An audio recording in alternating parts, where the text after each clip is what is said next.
Most investors think investing is about picking good assets. It isn't. It's about allocating capital correctly. Asset selection matters, but capital allocation determines outcome. Because returns do not compound on ideas, they compound on sizing, reinvestment, and discipline.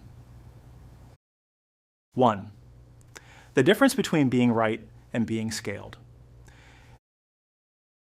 Imagine you identify a great opportunity, but you allocate 2% of your portfolio, and it doubles, your portfolio grows 2%. Now imagine you identify a mediocre opportunity, allocate 40%, and it falls 30%. Your portfolio drops 12%. Skill without allocation discipline is irrelevant. Capital allocation converts insight into impact. 2. The mathematics of compounding. Compounding is multiplicative, not additive. If you lose 50%, you need 100% to recover. If you gain 20%, then 20% again, that's 44% total. Allocation decisions determine volatility. Volatility determines drawdown. Drawdown determines compounding efficiency.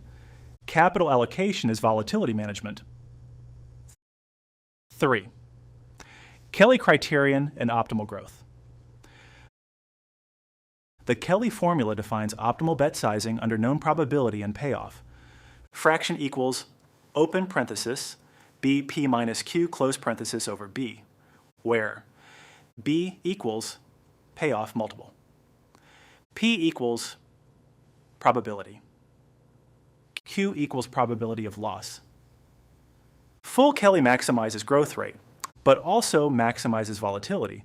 Most professionals use fractional Kelly because maximizing growth mathematically can destroy you psychologically. Optimal allocation must account for emotional tolerance. 4. Conviction versus position size. Most investors confuse conviction with size. Conviction is narrative confidence. Position size must reflect risk asymmetry. High conviction with undefined downside is fragility. High asymmetry with defined downside deserves scale. Allocation should respond to downside protection, not emotional belief. 5. Risk. Budgeting framework. Professional allocators divide capital by risk budget, not by ideas. For example, core capital, low volatility. Tactical capital, medium volatility. Asymmetric capital, high convexity. Optionality capital, long tail exposure. Each bucket serves structural function. This prevents overexposure to one thesis. 6. Rebalancing as structural discipline.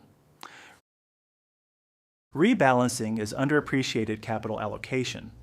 It forces selling strength and buying weakness. It counteracts momentum drift. It enforces discipline without requiring prediction. Systematic rebalancing increases long-term robustness because it maintains exposure balance across cycles. 7. Opportunity cost and capital efficiency. Capital tied in low-return assets is hidden loss. Allocation requires constant evaluation. Is this capital deployed in its highest expected value opportunity? Elite allocators think in terms of a marginal capital efficiency. Every dollar has a job. If a position no longer justifies capital, it must be redeployed. 8. Cash as strategic asset. Most investors treat cash as waste. Professionals treat cash as optionality. Cash provides psychological stability, dry powder during panic, convex opportunity capture. Liquidity plus patience equals asymmetry. Cash is not laziness. It is flexibility. 9. Capital allocation in corporate context. The greatest long-term compounders were exceptional allocators. Warren Buffett, Charlie Munger, John Malone, Henry Singleton. They did not just pick assets. They redeployed capital intelligently.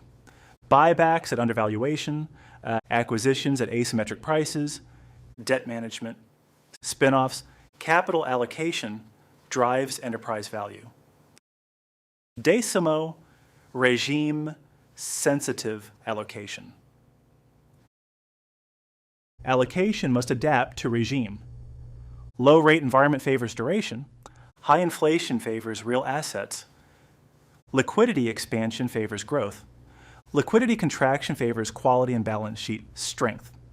Static allocation assumes static regime. Markets are dynamic. 11. Psychological discipline in allocation.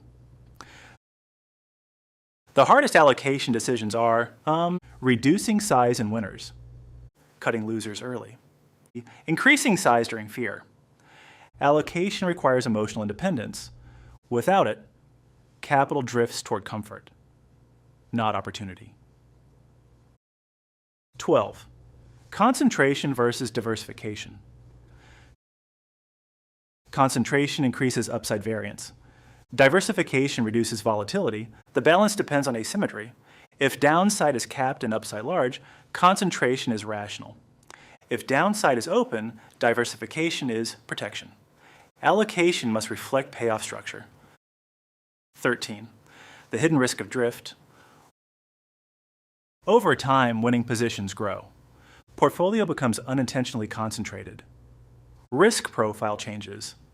Without monitoring, drift increases fragility. Allocation is not static, it is ongoing architecture. 14. Survival first, optimization second. The goal is not maximum return, it is maximum survivable return. An allocation strategy that produces 20% annual returns with 60% drawdowns will fail. Not mathematically. Psychologically, capital allocation must consider human durability. 15. The deep truth. Great investors are not great pickers, they are great capital architects. They understand asymmetry, regime, liquidity, expected value, fragility, position sizing, optionality, and they allocate accordingly. Ideas are abundant. Capital is finite. Where you place it determines everything. Final 3 takeaways.